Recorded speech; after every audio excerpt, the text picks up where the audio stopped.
In the contemporary landscape of American education, the role of the federal government, particularly through the Department of Education, has expanded significantly since its inception in 1979.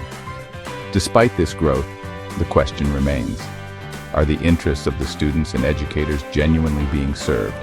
Or has the federal apparatus become an obstacle rather than a facilitator of quality education?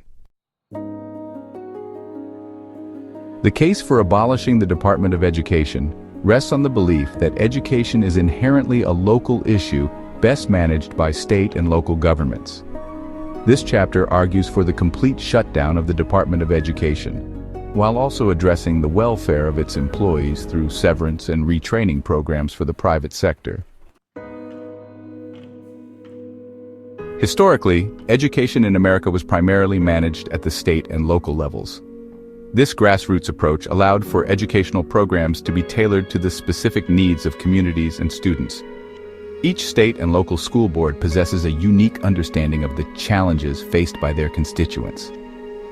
They are situated to make informed decisions regarding curriculum, budget allocations, and community engagement. By moving education back into these hands, we can prioritize localized decision-making over the bureaucratic tendencies of a federal agency. Recent evidence has shown that states that have more freedom over their education systems often demonstrate better student outcomes. When education policy is dictated by Washington bureaucrats, the one-size-fits-all model frequently neglects the diverse requirements of different regions, leading to disparities in quality and opportunity. Empowering states and localities to create and manage their educational frameworks not only fosters innovation but also promotes accountability. The transition towards eliminating the Department of Education must take into account the well-being of its current employees. A responsible approach would involve offering comprehensive severance packages and dedicated retraining programs. By providing a structured transition, we ensure that employees find new opportunities in the private sector, where their skills can be put to better use in roles that support educational innovation without the constraints of federal oversight. Programs could be developed in collaboration with local workforce development organizations and community colleges, targeting skills that are in demand in today's job market. The support could include resume workshops, interview preparation, and connections to potential employers in educational technology, administration, and related fields. This way, the federal workforce is mobilized toward ensuring a seamless transition to a more dynamic and responsive educational landscape.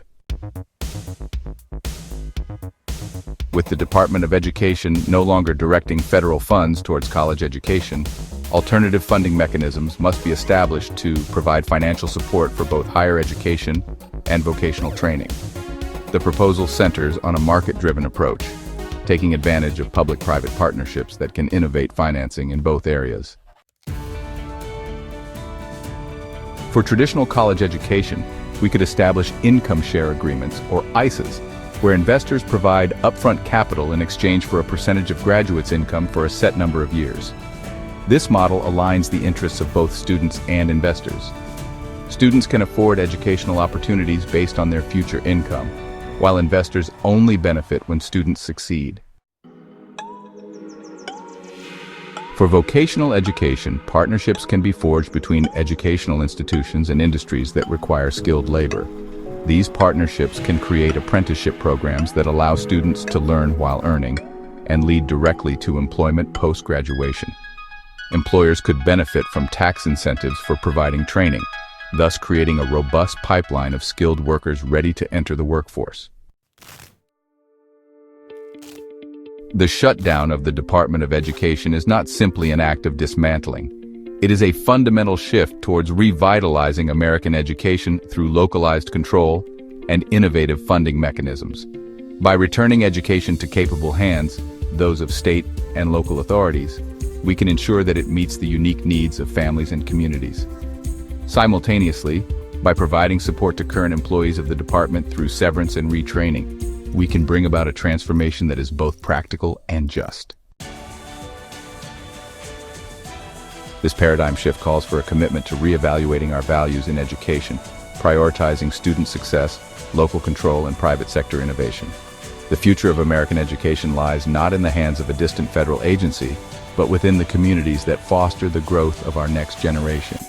The time has come for this important change, and the path forward is clear. Please subscribe, like, and share this video. Thank you for watching.